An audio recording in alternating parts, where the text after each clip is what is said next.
Morning exercises, January 29th. And shall leave me alone. And yet I am not alone, because the Father is with me. John 16:32. There is a relation between Christ and Christians, and a conformity founded upon it, so that what he says they may subordinately adopt as their own language. There are cases in which they may be alone, and there are cases in which they ought to be alone, and there is one case in which they must be alone. And yet they are not alone, because the Father is with them. They may be alone by the dispensations of providence. By death, lover and friend may be put far from them, and their acquaintance into darkness, and bereavements may force from solitude the sigh, I watch, and am as a sparrow upon the housetop. They have often been driven out of society by the wickedness of power. Their connections have abandoned them through falseness, or deserted them through infirmity. And this is no inconsiderable trial. Our Savior felt the desertion of his disciples, and said, I looked for some to take pity, and there was none, and for comforters, and found none.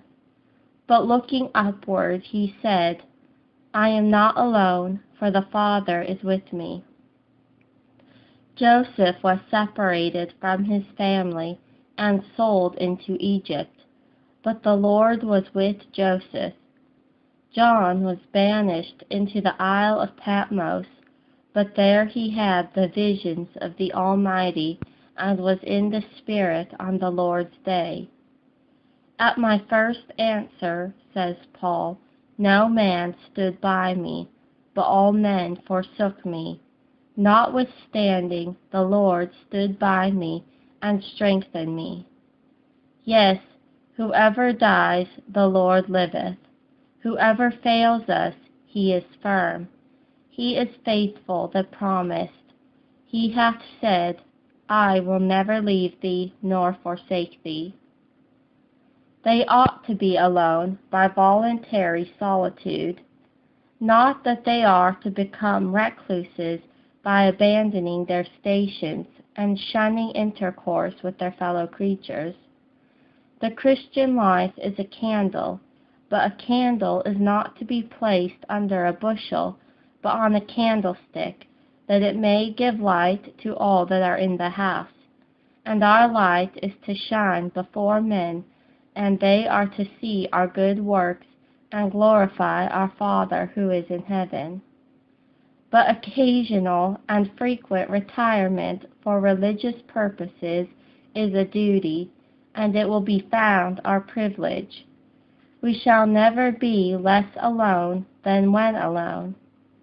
Go forth, says God to Ezekiel, into the field, and there will I talk with thee. Isaac at eventide was meditating in the field when the Lord brought him Rebekah. Jacob was left alone when he obtained power with God and with man and prevailed.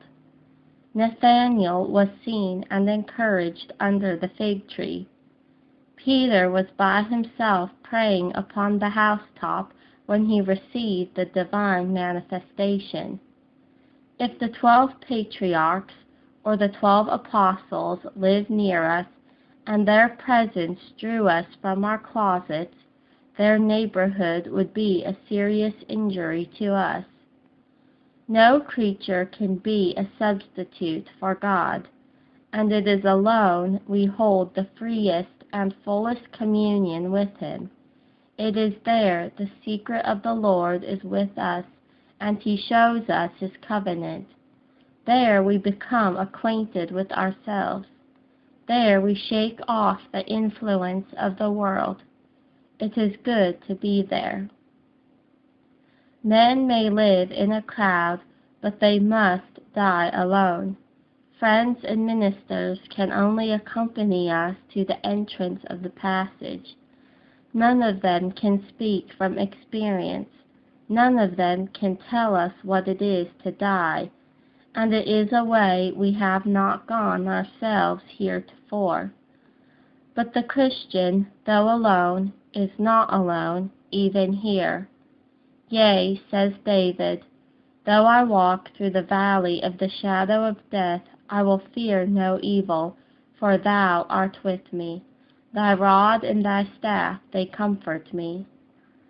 Oh, to have a God, the God of all grace, at hand, a very present help in that time of trouble, lying underneath his everlasting arms, shedding around the light of his countenance, communicating the joy of his salvation, and ensuring the glory to be revealed in ways beyond all our present experience and thought.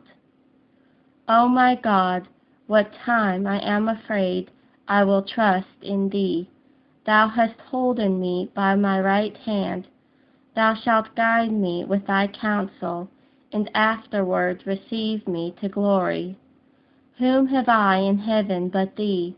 And there is none upon earth that I desire beside thee. My flesh and my heart faileth, but God is the strength of my heart and my portion forever.